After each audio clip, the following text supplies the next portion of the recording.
Hola mga kapatid, good afternoon sa inyo. Ito po Newsroom 5 live na live. Kasama niyo po ako, MJ Marfori. At napapanood tayo sa News 5 Features Facebook page, News 5 Facebook page at www.news5.com.ph. At huwag niyong kakalimutan na meron din tayong YouTube page, ang hashtag Newsroom 5 Live.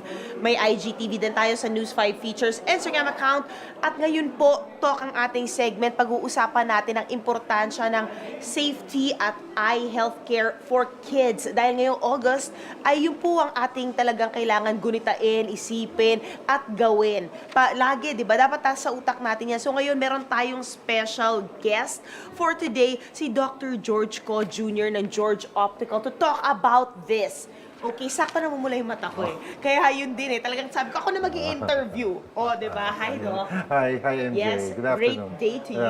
Yes. Thank you so much for gracing us today. And yes, we really have to talk about eye care. Dahil napakaraming naglipa na ngayon sa market na contacts dito, eyeglasses dito, chu-chu-chu. Lalo na sa mga kabataan, di ba? Not just for kids. Although we're really gonna specify kids then highlight, but the general eye care. Yeah.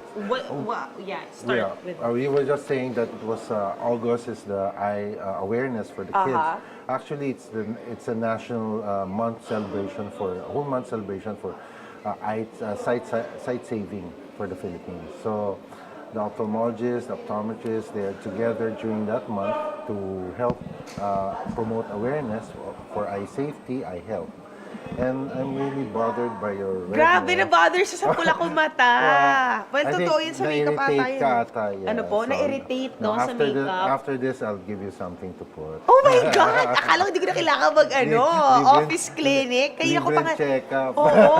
Grabe, naano nga ako kasi dapat pupunta pa akong clinic bago tong interview na to. But sabi ko, dead man na. Kailangan ko na. Nandito na si Doc, mas expert pa. Okay. Doc, gaano kahalaga ang pag-take care natin sa mata natin? So actually, it's so important because eye health can be controlled.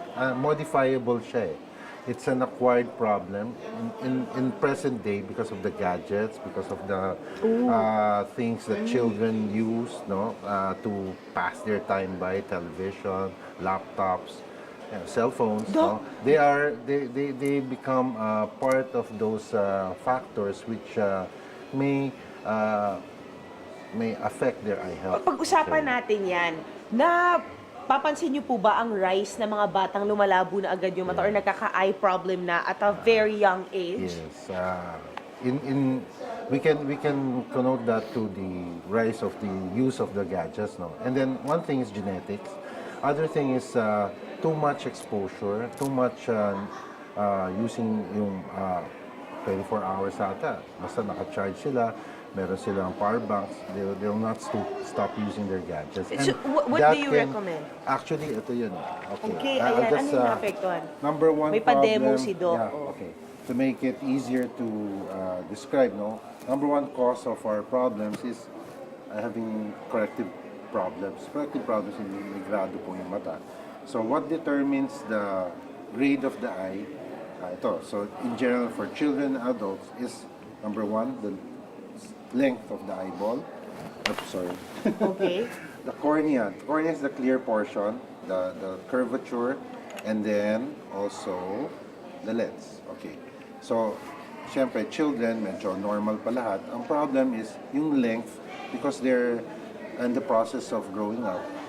Ito, nagbabago ito. When you read more or you look close yung mga gadgets using your eyes, not looking far, not resting it, nagkakaroon ng tendency for elongation. Oh. So, yan. Number one, they were able to describe that phenomenon. So, that's why you notice more kids wearing glasses because of the use of the eyes for not resting. So, Meron bang advice, yes. Going through, continue rin natin, advice is 1.5 hours a day, dapat outdoors ang kids. Walang gadget, walang laptops or anything, and they should be outdoors, looking out, and then looking far. Gano'n ka-importante? Why do you have to look far?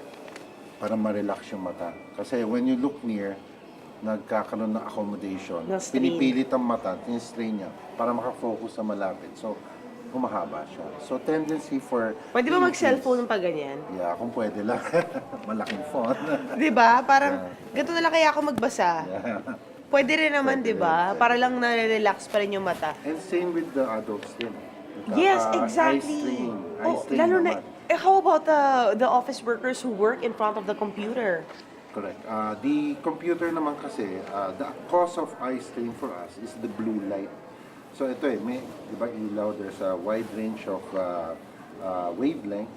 The longest wavelength, the red. The blue is the short. Yung short, mataas ang energy. So, without you knowing, although the energy from laptops, from computer, LED screens, TV, mababa lang, maybe less than 1%. Safe naman. But it's the amount of time that we spend on these gadgets and devices that will strain our eyes. Oh Kaya my sa mga gosh. office workers, if you're like on the computer or staring at your screen for the longest time, it affects your nagkaka-eye strain. Kayo po, Doc, at a young age, I'm sure, while hindi ka pa nag-med school, etc., you were told already to take care of your eye. How do you, ano yung tips? What do you do? Swerte din namin at our time, nung time namin wala pa masyadong gadgets. So Okay. lang. But I'm wearing glasses because of my age. So this is a normal thing for about 40. Magkakaroon ka na ng problems with reading. We call that presbyopia. Okay lang yan. Okay lang yan. But when we were young, well, luckily we didn't have that much problems with the gadgets. We used to just play in the streets, play in the backyard. Okay lang. Of course, eating the right diet. O yun, ano pa yung mga diet for the Well, eye? the best, even for children, you start them with vitamin A, vitamin C, and vitamin E. Pwede yan. AEE. ACE. ACE. Yan makakatulong sa mata yan. Talaga? Yes. So food such as apple, Rich in carrot. fruits, vegetables. Yes, yan, yes, lahat. yes. Always good Citrus for you. foods, yung mga vitamin C. Oh, I love it. Grapefruit, Right, ganyan. right. I So love yan, it. Those will help. So, environment, food, diet, and of course, yung regular checkup. Para ma-prevent din. Ito pa, Doc. So, pinag-uusapan na natin puro gadgets, di ba? Kayo, I'm sure ang dami sa inyo na mga kapatid natin nanonood from Luzon, Visayas, Mindanao, and mga kapatid nating OFW na bili-bili ng mga buting-ting na pang mata, yung contact lens galing Bangkok o kung saan-saan man, na hindi mo binibili sa isang optical shop. Ano, may warning ba kayo against that? Of course, there are, we even here, no, we find contact lenses that are not FDA approved or have not gone through the proper screening for safety and yung sterility niya. And then we see complications from people not buying at the reputable stores or opticals and then having eye problems later. So they have to be careful. Okay. Of course, the guideline na, if it's cheap, there's something wrong with it. Pag sobrang mura, there's something wrong. Ano yung mga They should ingredients be na they careful. have to be... The manufacturer, kung reputable yung product name. And sometimes even if it's maganda yung branding, sometimes pwedeng fake siya eh. Repackage, contact lens. So better to buy from reputable stores. Yun talaga. or Better be safe optical than sorry. clinics. Dahil matayan. Yan yung ginagamit natin para ma-appreciate ang travel, ang trabaho, ang pagkain, at kung ano-ano pa. Ang shopping, ang fashion. So we really have to take care of our eye health. Ano pa po yung mga gusto nyong i-push sa mga kabataan right now besides of course playing outside, outdoors, stop screen time? How do you do that? Siguro dapat manawagan na rin kayo sa mga magulang kasi sila yung nagbibigay ng ano sa anak, gadget. So, well, usually advise my patients, their parents, if I have children, patients, to monitor and monitor the time their children uses their gadgets. And I usually ask them, pag hindi naman related to schoolwork, 1 to 2 hours a day lang sa gadget, enough na yan. Okay. Para masana yung bata na hindi siya yung pwede magtagal to, magbabad. Dahil Kasi na-addict nababad talaga sila. And then, of course, eating properly, sleeping early. O, kasama rin yan. Talaga yung, Napapagod din tayo okay. eh. And this one, Doc, pagka kunwari, medyo challenge na, no, kaka-screen time nga nung bata, okay ba sa kanila yung prescription glasses? Is it safe for them? Or what's the next step? So we're so lucky now. Marami tayong new glasses, prescription, even contact lenses that help to modify the increase in the grade. So they have a way of trying to stop the grade from increasing or maintain the grade at a certain level. Wow. So in children, maganda yan. So we have this Ortho-K. Ortho-K is orthopedic contact lenses. So if you know your contact lenses, even a soft lens, this is a hard lens. Usually we advise this. Paano mo sinusuot kaya sa So, kids yun, no? Yeah. So this science, actually itong Ortho-K has been around Southeast Asia for many years. So recently we are lucky na we were given the permission to prescribe kasi may licensing yan. So yung contact lens, which is hard, nilalagay sa mata ng bata at night para matulog siya. And then pag natulog siya, yung contact lens, pinupush yung elongate, yung pag-change ng corneal. Kasi di ba sabi ko, ito part din ng itong to determine the grade. So by modifying yung changes that occurs in the cornea, by putting the contact lens at night, parang sinusuppress niya. And then in the morning, tatanggalin mo yung contact lens.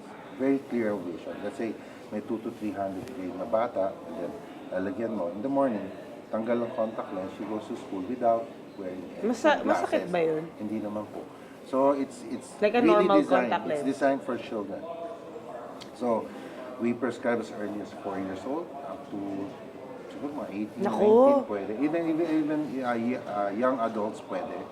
And then they use it every night, and we discovered, well, studies abroad have discovered na by using that, na somewhat hindi na tumataas masyadong grade.